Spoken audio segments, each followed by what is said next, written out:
ॐ अज्ञानतिमिरान्धस्य ज्ञानाञ्जनशलाकया चक्षुरुन्मिलितं येन तस्मै श्रीगुरवे नमः।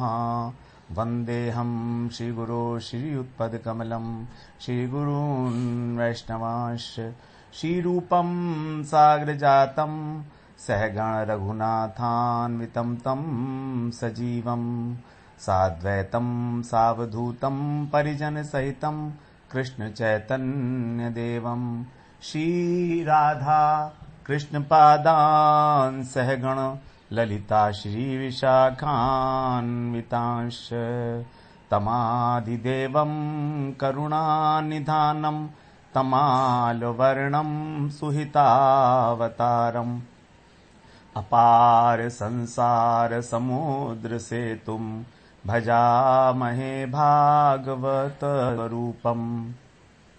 हे देव हे दैत हे भुवनैक बंधो हे कृष्ण हे चपल हे करुणैक सिंधो हे नाथ हे रमण हे नयनाभिराम हा हा कदानुभविता सिपदं दृशोर्मे।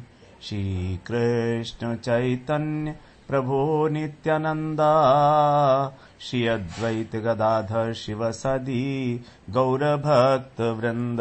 हरे कृष्णा कृष्णा कृष्णा हरे हरे, हरे राम राम राम हरे हरे। हरे कृष्णा। सर्वप्रथम मैं अपने गुरुपाद पद्म ओम विष्णुपाद अष्टोत्तर शत श्री श्रीमद् भक्तिवेदांत माधव गोसाई महाराज के चरण कमलों में अनंत कोटि दंडवत प्रणाम ज्ञापन करता हूं। हम लोग श्रीमद् भागवत पुराण में सप्तम स्कंध का श्रवण कर रहे हैं, ऊती लीला, जिसमें हमने इसका 23वां प्रकरण जो असुर वासना प्रकरण है। ऊती का अर्थ है कर्म वासना। कर्म वासना 3 प्रकार की होती है, अशुभ, शुभ और मिश्रित। तो अशुभ कर्म वासना में असुर वासना का प्रकरण हम लोगों ने पहले इस स्कंध के 5 अध्याय श्रवण किए। उसमें हिरण्यकशिपु के विषय में बताया गया कि किस प्रकार से वो अत्याचार करता है प्रहलाद जी के ऊपर। अब हमारा दूसरा प्रकरण आरंभ हो रहा है 6ठे अध्याय से। इसके अंदर यह दैव वासना प्रकरण। यहाँ पर प्रहलाद जी की प्रधानता से ही वर्णन किया जाएगा शुभ वासनाओं का। तो 6ठे स्कंध में यहाँ पर अब वर्णन है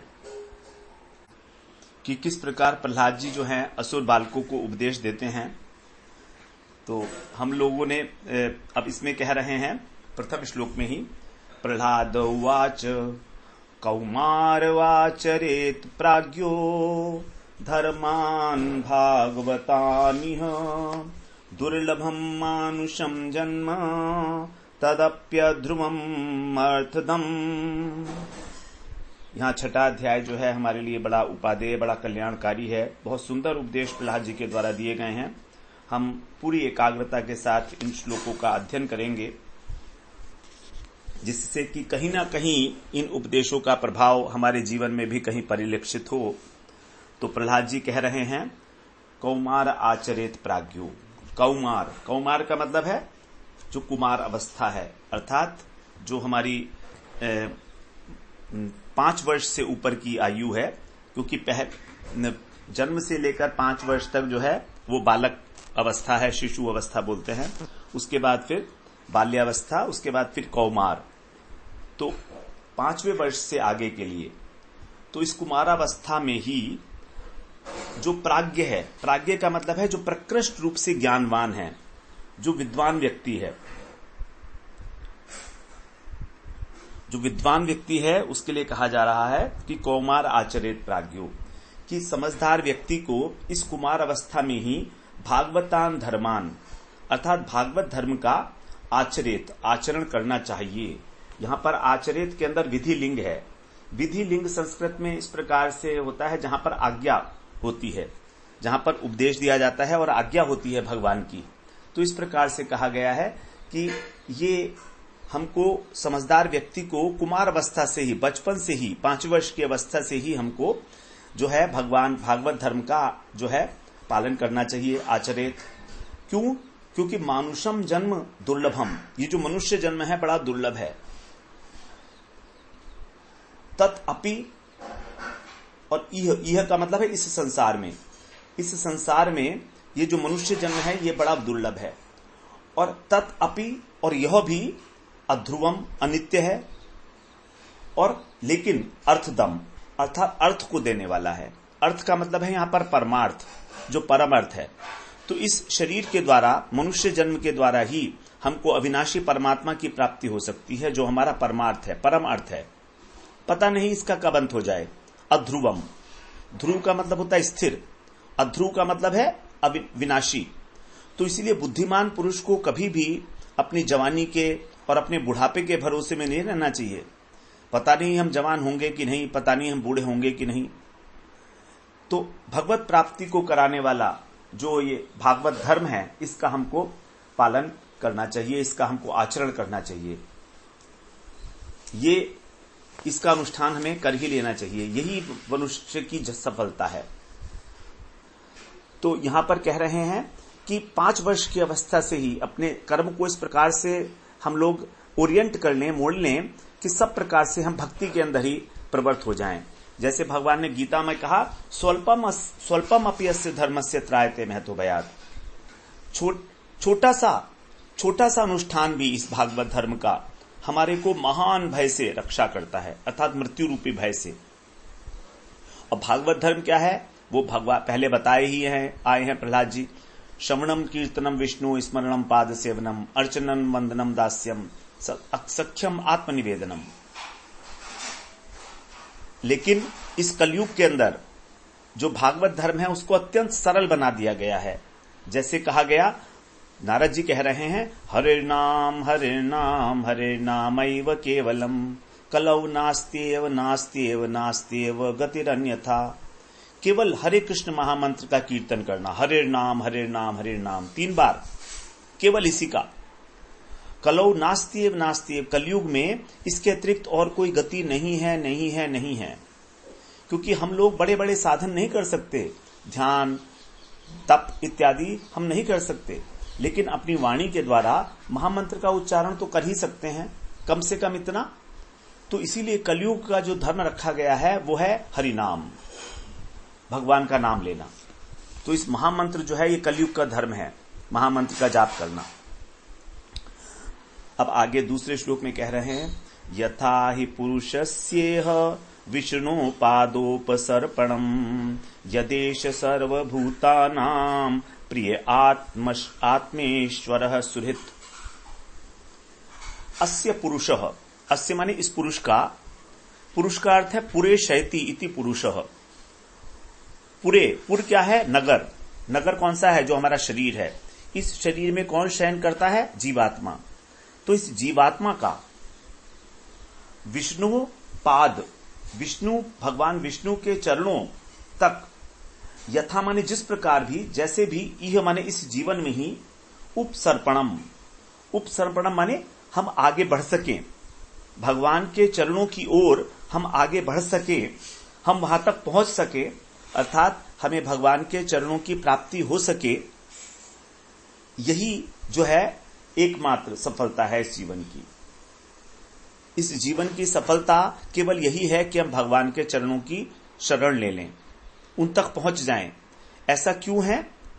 क्योंकि, यत माने क्योंकि, एष सर्वभूता नाम, एष माने ये कौन? भगवान विष्णु जो हैं, भगवान वो सर्वभूता नाम, सभी प्राणियों के प्रिय आत्मा है, प्रिय हैं, सभी प्राणियों के प्रिय हैं, आत्मा हैं और ईश्वर हैं। ईश्वर का मतलब स्वामी है, और सुहृद भी हैं। तो भगवान के लिए यहां पर 4 विशेषण बताए गए। जो व्यक्ति हमारा सुहृद है, जो व्यक्ति हमें इतना प्रेम करता है, व्यक्ति नहीं कहेंगे, भगवान, तो जो भगवान हमारे अंतरात्मा है, हमारे आत्मा क्या है? भगवान का ही अंश है। तो जो इतने प्रिय हैं और हमारे सुहृद हैं, उनकी हम शरण ना लें, बड़ा अद्भुत सा है। तो ये एक स्वाभाविक वृत्ति होनी चाहिए है हमारी। भक्ति जो है स्वाभाविक होती है, क्योंकि भगवान ही सबसे अधिक प्रिय हैं, हमारी आत्मा है, हमारे स्वामी हैं और सभी के शुभ चिंतक हमारे शुभ चिंतक हैं। लेकिन हम ऐसे भगवान के साथ अपने संबंध को भूल गए। हमारा भगवान के साथ बड़ा घनिष्ठ संबंध है, बड़ा घनिष्ठ। भगवान ने कहा है सुहृदम सर्वभूतानाम, मैं सभी प्राणियों का सुहृद हूं, ज्ञात्वा माम शांति मृच्छति। यदि तुम इस बात को जान लोगे तो फिर तुमको शांति मिल जाएगी। तुम इस बात को नहीं जान पा रहे हो कि मैं तुम्हारा भला ही चाहता हूं, हित चिंतक हूं तुम्हारा। लेकिन हम भगवान के ऊपर कई बार दोषारोपण करते हैं, आरोप लगाते हैं। कोई भी हमें दुख मिलता है तो हम कह देते हैं बड़ी आसानी से, हे भगवान, मैं ही मिला था तुमको ये दुख देने के लिए। मैंने ऐसा कौन से पाप किए जो मुझे दुख का सामना करना पड़ रहा है, आज मुझे ये दिन देखना पड़ रहा है, इतना भजन करता हूं मैं तो भी। क्या हम चूकते हैं कभी ये बात कहने से? कह देते हैं। तो हम जान नहीं पाते हैं कि भगवान दुख के रूप में भी हमारा हित चाह रहे हैं। किसी प्रकार वो दुख देके, भगवान दुख नहीं देते हैं, भगवान के पास तो दुख है ही नहीं, लेकिन भगवान की जो शक्ति है, माया शक्ति, वो हमको हमारे कर्म के अनुसार दुख और सुख का भोग कराती है। तो दुख देके भी भगवान हमें अपनी ओर ही मोड़ना चाह रहे हैं कि जगत से कभी तो मुड़ेगा। जब तक हमें दुख नहीं होगा हम भगवान की ओर क्यों मुड़ेंगे? हम भगवान को याद क्यों करेंगे? हमारा उनके साथ जो संबंध है हम उसको जानने का प्रयास ही क्यों करेंगे? तो हमको दुख का कारण ही यही है कि हम उस संबंध को भूले हुए हैं जन्म जन्मांतर से। तो हमारे जीवन का जो उद्देश्य है, हमारे जीवन का जो शिक्षा है, वो हमारे जीवन में जो हम आचरण कर रहे हैं वो इस प्रकार से हो कि किसी भी प्रकार हम भगवान के साथ अपने संबंध को याद कर लें, स्मरण कर लें, हमारे अनुभव में आ जाए कि यही है मेरे भगवान, यही है मेरे आत्मा। भगवान मेरे स्वामी हैं, अर्थात दास्य भाव से भगवान की सेवा करना। भगवान मेरे सुहृद हैं, अर्थात भगवान में सख्य भाव। भगवान मेरी आत्मा है और भगवान मेरे प्रिय हैं, इसका मतलब है कि मधुर भाव। तो सभी प्रकार के जो भाव हैं, शांत, दास्य, सख्य, वात्सल्य और मधुर, इन पांचों भावों को ही भगवान में लगा देना है। सभी को भगवान के प्रति रखना है, इसी में हमारा कल्याण है, यही मनुष्य जीवन की सफलता है। तो ये सफलता केवल इस मनुष्य योनि में ही प्राप्त हो सकती है। यद्यपि हमारी ये जो जीवन है अध्रुव है, अनित्य है, कभी भी नष्ट हो सकता है, लेकिन हमें इस बात को जानकर उपसर्पणम, उप का मतलब है नजदीक, सर्पण का मतलब है पहुंचना, चलना, सरपति। तो हमको भगवान के समीप पहुंचना चाहिए। भगवान के समीप जाकर हम क्या करेंगे? भगवान के समीप हम अपने भाव के अनुरूप भगवान की सेवा करेंगे। जिसे गीता में भी कहा, अहम सर्वस्य प्रभुओ मत्तः सर्वम प्रवर्तते इति मत्वा भजन्ते माम बुधा भाव समन्विता। ऐसा मानकर कि मैं ही इस जगत का उत्पत्ति कारण हूं, मेरे से ही सभी प्रकार के कर्म चेष्टाएं हो रही हैं। जो बुद्धिमान लोग हैं वो अपने अपने भाव के अनुसार मेरी भजन करेंगे। भजन का मतलब सेवा। प्रीति पूर्वक भगवान की सेवा करने को ही भक्ति कहा जाता है। निष्कपट भाव से प्रीति पूर्वक भगवान की सेवा, इसीलिए कहा गया उपसर्पणम। मेरी ओर आने के लिए वो प्रयासरत होते हैं, वो प्रवृत्त होते हैं भक्ति करने के लिए। जब वो ये जान जाते हैं कि मेरा क्या स्वरूप है, भगवान के स्वभाव को जाने बिना, हम भगवान की महिमा को जाने बिना हम भगवान से प्रेम नहीं कर सकते, ना ही भगवान का भजन कर सकते हैं। रामचरितमानस में जैसे कहा शिव जी ने, उमा राम सुभाव जेहि जाना, तेहि भजन बिनु भाव न आना। कितनी सुंदर बात बताई गई है कि जो भी भगवान के स्वभाव को जान गया है, भगवान कितने भक्त वत्सल हैं, अपने भक्तों के लिए स्वयं को भी बेच देते हैं। विक्रीणते मतलब अपने को बेच देते हैं भगवान अपने भक्तों के लिए। भक्तेभ्यो भक्त वत्सल, ऐसे वो भगवान। केवल उनको तुलसी पत्र, एक चुल्लू पानी में तुलसी पत्र अर्पण करने से, तो ये भगवान का स्वभाव है। भगवान का स्वभाव है ये। भगवान ने कहा है वाल्मीकि रामायण में, राम ने, कि जो एक बार भी सकृत, एक बार भी यह कह देता है अपने निष्कपट हृदय से, सरल भाव से कि मैं आपका हूं, तब उसको किसी भी प्रकार के भय की, किसी भी प्रकार का भय नहीं सताता। मैं उसके सारे भय से रक्षा करता हूं, वो निर्भय हो जाता है। जो एक बार भी यह कह देता है कि मैं तुम्हारा हूं, बस इतना, सरल भाव से स्वयं को बिल्कुल समर्पित करते हुए भगवत चरणों में, इसी के लिए कहा जा रहा है। बड़ी सुंदर श्लोक है, बड़े सुंदर उपदेश हैं और बड़ी गहराई से हम इनको समझेंगे, बड़े भावपूर्वक, कि कभी हमारे साथ भी ऐसा हो। अब तीसरे श्लोक में कह रहे हैं प्रहलाद जी, सुखमिंद्रियैकं दैत्या देह योगेन देहिनाम सर्वत्र लभ्यते दैवात् यथा दुखम अयत्नतः। बड़ी सुंदर एक लॉजिकल एक युक्ति दी है प्रहलाद जी ने। अब यदि कोई कहे कि मैं भगवान को समर्पित हो जाऊंगा, तो क्या ऐसा जरूरी है कि मुझको सुख मिले ही? आप कह रहे हो कि दुख मिलते हैं प्रारब्ध के वश, तो फिर मेरे को इंद्रिय सुख कैसे मिलेंगे? तो यहां कह रहे हैं सुखम इंद्रियकम दैत्या, हे दैत्यों, हे दैत्य बालकों, देह योगेन देहिनाम, देह योगेन, इस शरीर को प्राप्त होने पर, इस शरीर का जब योग हो जाता है, अर्थात आत्मा जब इस शरीर में प्रवेश कर जाती है, तो शरीर मिलने पर आत्मा को, जो देही नाम है, जो शरीरधारी है अर्थात जीवात्मा है, उसको दैवात, अपने दैव के अनुसार, भाग्य के अनुसार, प्रारब्ध के अनुसार, ऐन्द्रियकम सुखम सर्वत्र, इंद्रियों के द्वारा जो मिलने वाले सुख हैं वो सब कहीं लभ्यते माने मिल जाते हैं। तो कह रहे हैं कि हे मेरे दैत्य कुल में उत्पन्न हुए मित्रों, शरीर के संपर्क से ही, जैसे ही ये जीवात्मा शरीर में आता है, उसको इंद्रियों से जो विषय सुख अनुभव किए जाने हैं वो अपने आप मिल जाते हैं, चाहे किसी भी योनि में जाए वो। लेकिन कैसे मिलेंगे? दैवात, प्रारब्ध के अनुसार। प्रारब्ध के अनुसार जो है हमको वो सारे सुख मिलते ही मिलते हैं, उनको कोई रोक नहीं सकता, चाहे किसी भी योनि में रहे, सर्वत्र मिलता है। सर्वत्र का मतलब है किसी भी योनि में। लभ्यते माने मिल जाते हैं, लभ्यते मतलब प्रयास नहीं करना पड़ता, अपने आप वो आ जाते हैं उनके पास, क्योंकि प्रारब्ध है वैसा। यथा अयत्नतः दुखम, जैसे कि बिना किसी प्रयत्न के, अयत्नतः बिना किसी प्रयत्न के, दुखम दुख मिल जाता है। तो हम किसी प्रकार का प्रयत्न नहीं करते कि हमको दुख मिले, लेकिन दुख तो मिलता है। बड़े आश्चर्य की बात है, बिना प्रयत्न किए हमको दुख मिल रहा है और सुख के लिए हम इतना प्रयत्न कर रहे हैं, जबकि सुख और दुख ये दोनों ही प्रारब्ध के अनुसार मिलने हैं।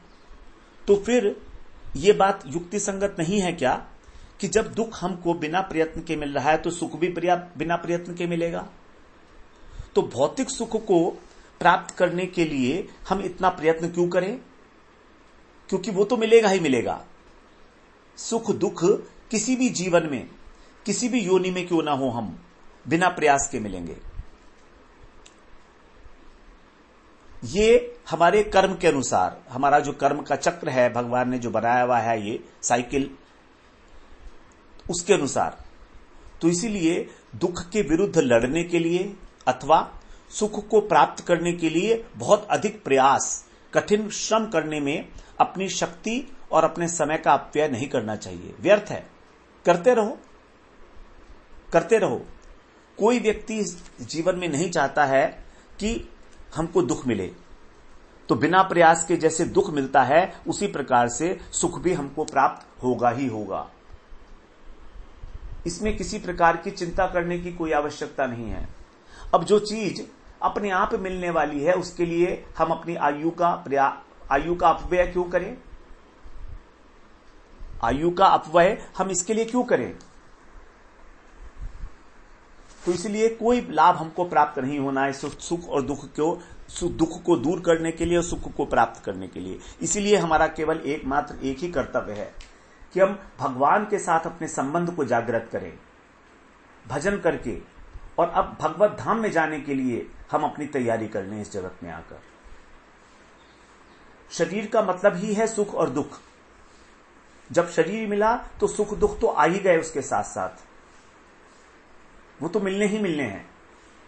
इसीलिए जीवन का सबसे बड़ा लाभ, सबसे बड़ा उपयोग, सबसे बड़ी सफलता केवल भगवान के साथ अपने संबंध को जागृत करके और भगवान का प्रेम प्राप्त करने में है। अब अगर यदि कोई कहे कि भगवान भी अपने आप मिल जाएंगे फिर हमको ऐसे, तो भगवान ऐसे नहीं मिलते अपने आप से, क्योंकि भगवान किसी कर्म के फल नहीं है। हमको सुख और दुख जो मिल रहे हैं वो हमारे पुराने कर्मों के फल हैं, लेकिन भगवत प्राप्ति किसी कर्म का फल नहीं हो सकती, क्योंकि कर्म नश्वर है, कर्म शरीर से संबंधित है और भगवान नित्य वस्तु हैं। तो नित्य वस्तु को केवल नित्य साधन के द्वारा ही प्राप्त किया जा सकता है। तो कर्म और ज्ञान और योग ये तीनों ही भगवत प्राप्ति नहीं करा सकते, क्योंकि ये तीनों ही त्रिगुणात्मक हैं, ये तीनों ही शरीर से संबंधित है। जब सत्वगुण की वृद्धि होती है तो ज्ञान बढ़ता है, सत्वात् संजायते ज्ञानम। जब रजोगुण प्रधान होता है तो हमको कर्म करने में प्रवृत्ति होती है। तो यहां तक कि ज्ञान और योग भी त्रिगुणात्मक सत्वगुण में ही आते हैं, और सत्वगुण के द्वारा निर्गुण भगवान की उपलब्धि नहीं हो सकती है। इसीलिए हमको इस मनुष्य जीवन में ही भगवत प्राप्ति के लिए प्रयत्न कर लेना चाहिए, किसी भी तरीके से हो, कैसे भी हो, अपने मन को समझाकर। यदि हमने प्रहलाद जी की शिक्षाओं से इस बात को ग्रहण किया तो बहुत बड़ी उपलब्धि है हमारे लिए। चौथे श्लोक में कह रहे हैं प्रहलाद जी, तत्प्रयासो न कर्तव्यो यत् आयुर्व्ययः परम न तथा विन्दते क्षेमं मुकुंद चरणाम्बुजम्। तत्प्रयासः, इस प्रकार का प्रयास, प्रयत्न करना, किसके लिए? इंद्रियों का सुख प्राप्त करने के लिए। न कर्तव्य, ये हमारा कर्तव्य नहीं हो सकता। इंद्रिय सुख प्राप्त करना हमारा कर्तव्य नहीं है, क्योंकि वो तो मिलना ही मिलना है। क्योंकि कर्तव्य क्यों नहीं है? यत माने क्योंकि परम आयु व्यय, क्योंकि इसमें लगकर हमारी जो आयु है वो व्यय हो जाती है, हमारी आयु, हमारी शक्ति व्यर्थ हो जाती है। सांसारिक सुख के उद्देश्य से कोई आवश्यकता नहीं है किसी प्रयत्न करने की, क्योंकि ये तो स्वयं मिलने वाली वस्तु है। तो इसके लिए यदि हम परिश्रम करते हैं तो अपनी आयु को और शक्ति को बिल्कुल व्यर्थ में ही वेस्ट करना, गमाना है। न तथा विन्दते क्षेमम, इससे जो है हमारे को, जो हमारा कल्याण है, जिस कल्याण स्वरूप जो भगवान है, भगवान का हमारा कल्याण किस चीज में है? मुकुंद चरणाम्बुजम, भगवान मुकुंद के चरण कमल की प्राप्ति, वही हमारा परम कल्याण है। यहां पर परम शब्द जो है वो परम क्षेमम इसके साथ आएगा, जो पहली वाले श्लोक, पहली पंक्ति में आया था, आयुर्व्यय है परम। तो यहां परम शब्द जो है इसका क्षेम का विशेषण है, अर्थात हमारा परम कल्याण भगवान के चरणारविंद की प्राप्ति है। न तथा विन्दते, विन्दते माने प्राप्त करना, न माने नहीं।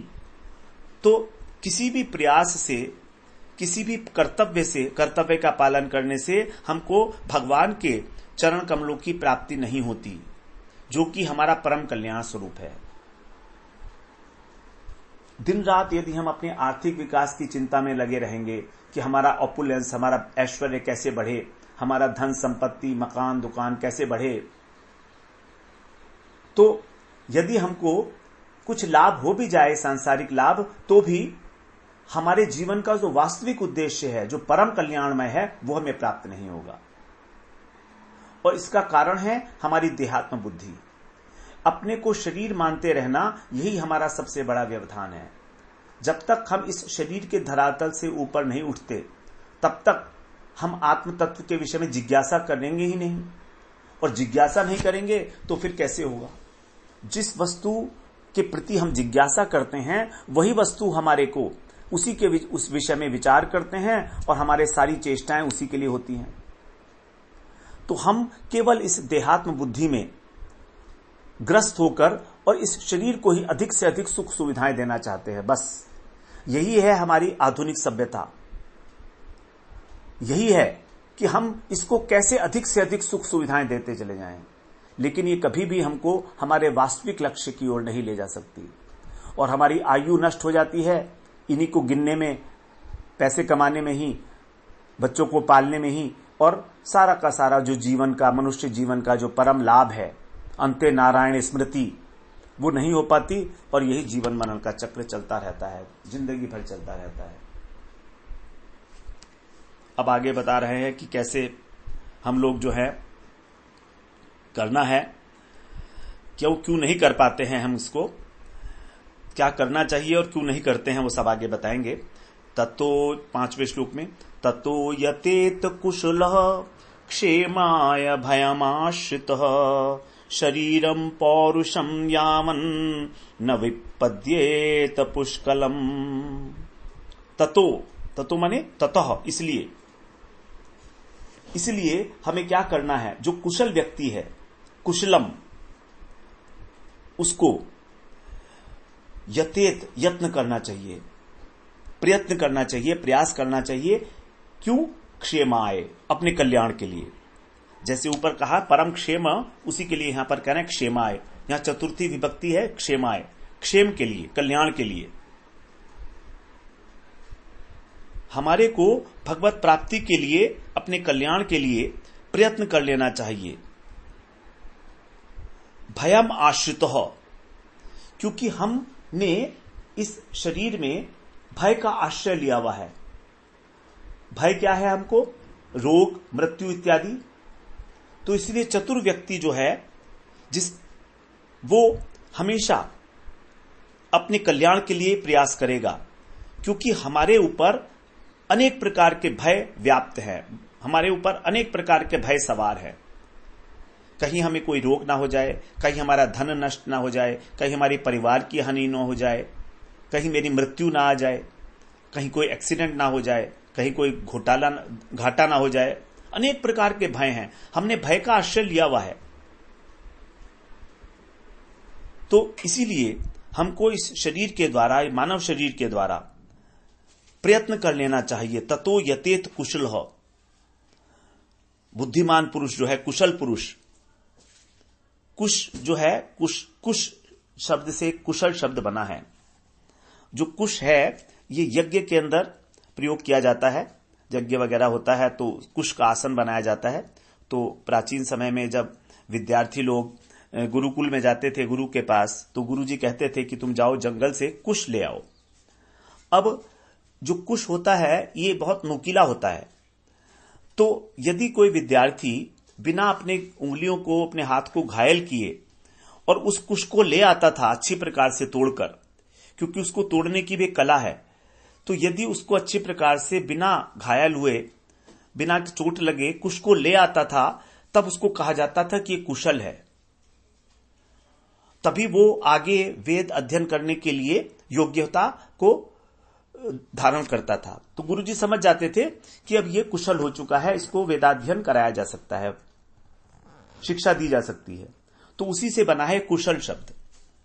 कुशल का मतलब जो बुद्धिमान है। अब जो बुद्धिमान व्यक्ति है, वही अपने कल्याण के लिए चेष्टारत होगा।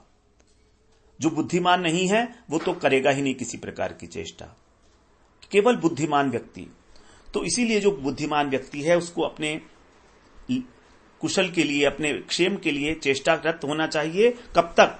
यावन, जब तक कि शरीरम पौरुषम, हमारे शरीर के अंदर पौरुष विद्यमान है। हमारे शरीर में जो है पौरुष का मतलब है हमारा बल, पर्याप्त बल है जब तक हमारे शरीर के अंदर। विपद्येत माने जब तक कम ना हो जाए। तो हमारे अंदर जो बल है वो कम ना हो जाए तब तक हमको। तो पौरुषम माने मनुष्य का, पौरुषम मतलब यहां पर मनुष्य का जो शरीर है, उसके अंदर जो पुष्कलम का मतलब है हष्ट पुष्ट, बहुत अधिक बल। तो जब तक रोग, शोक इत्यादि से ग्रस्त होकर बुढ़ापे के द्वारा जब तक हम लोग के अंदर, जब तक हमको ये आक्रमण नहीं करते, तब तक हमें अपने कल्याण के लिए प्रयत्न कर ही लेना चाहिए। यदि हमको बीमारी हो गई, यदि बूढ़े हो गए, अथवा कोई चिंता सता गई, ब्लड प्रेशर हो गया, शुगर हो गई, तो फिर कहां से भजन करेंगे। अनेक अनेक प्रकार की व्याधियां जो हैं इस जगत में आजकल के समय में प्रचलित हैं।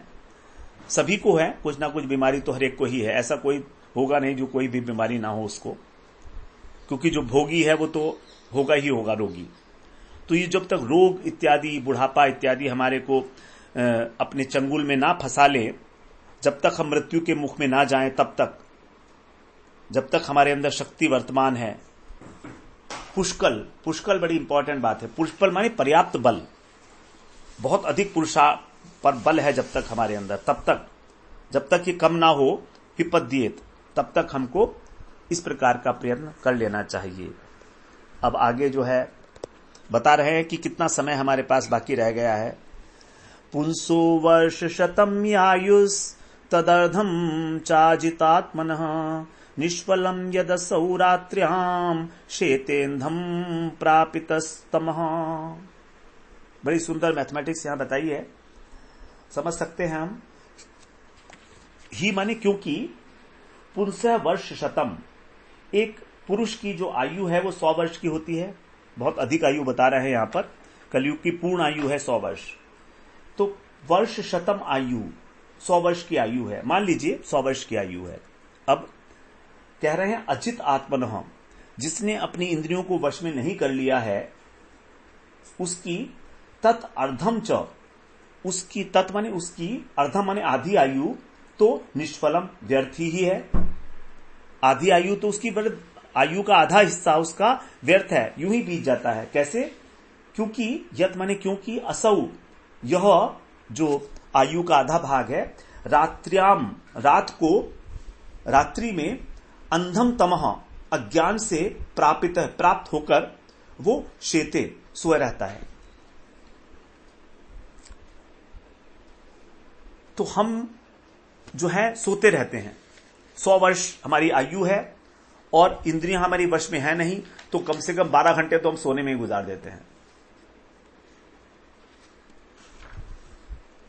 अधिकतम आयु 100 वर्ष हो सकती है, तो आधा दिन, आधे अर्थात 12 घंटे उसके तो अज्ञान में सोते हुए बीत गए। अब उसकी आयु कितनी रह गई? अब उसकी आयु रह गई केवल 50 वर्ष की, वापस 50 वर्ष रह गई। चाहे कोई भी हो, कोई भी प्राणी हो, कोई भी प्राणी हो।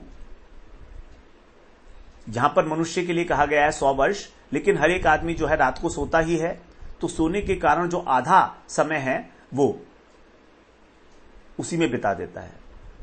तो जैसे हमारी 4 आवश्यकताएं हैं जो शरीर की, खाना, सोना, मैथुन और भय। भय निद्रा, आहार, निद्रा, भय, मैथुन। तो आहार के अंदर और भय, आहार, निद्रा, निद्रा के अंदर हम लोग आधी आयु बिता देते हैं।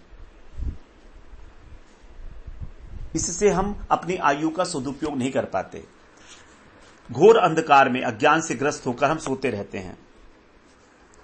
अब आगे 7वें श्लोक में बता रहे हैं, और बाकी जो बचे वर्ष, मुग्धस्य बाल्ये कौमारे क्रीडतो याति विंशति जरयाग्रस्त देहस्य यात्यकल्पस्य विंशति।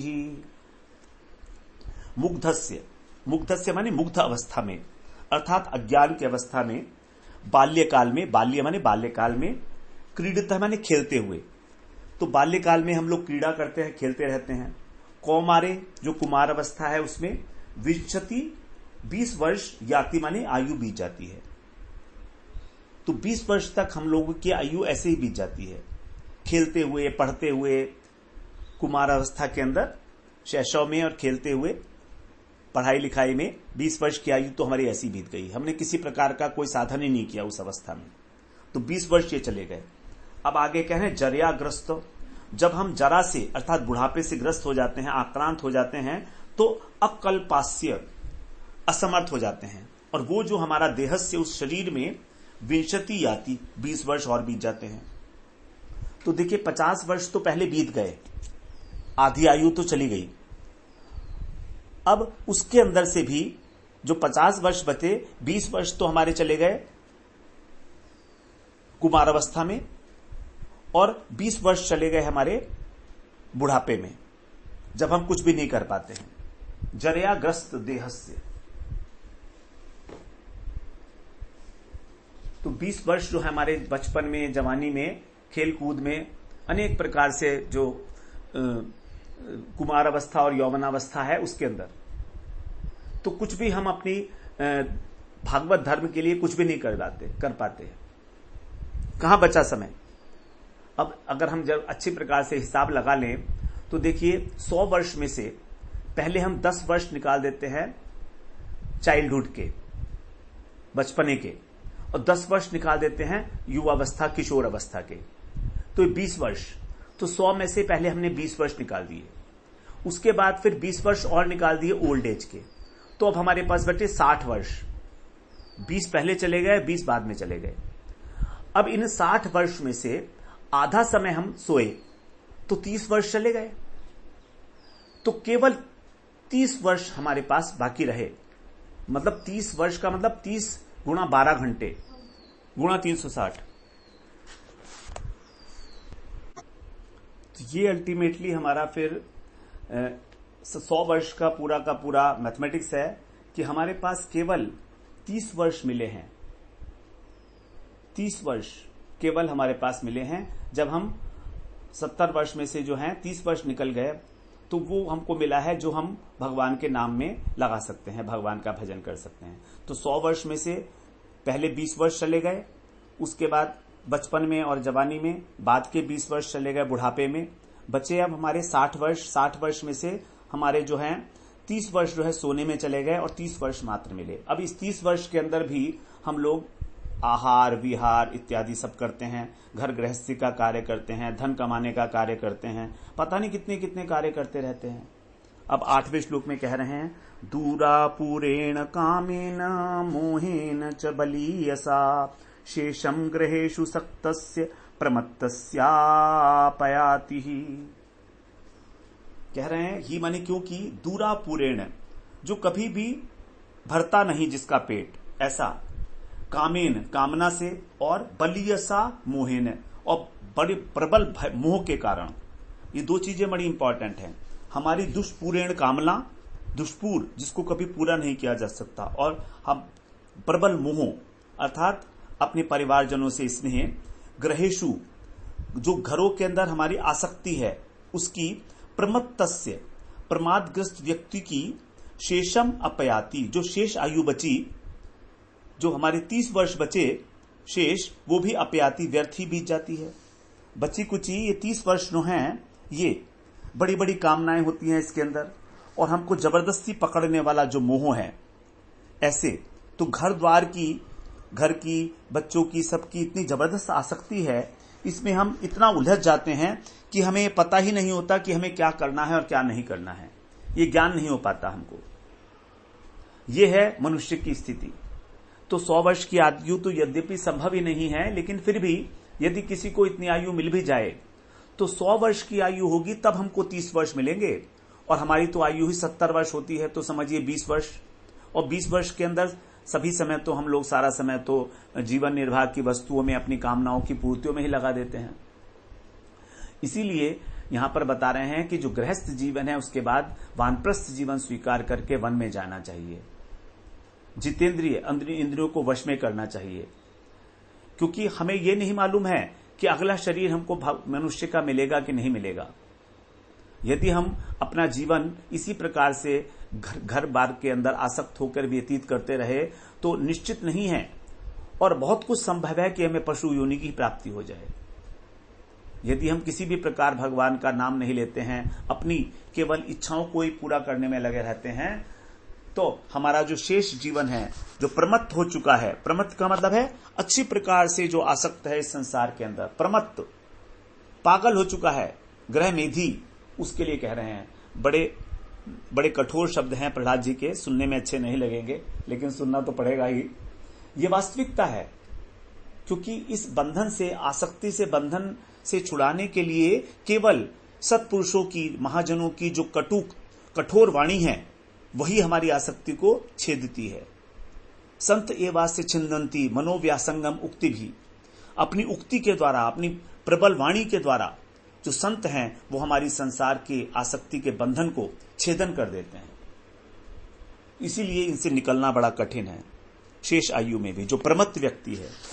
तो इस प्रकार हम आज 8वें श्लोक तक श्रवण किए। अगले सत्र में फिर 9वें श्लोक से आरंभ करेंगे।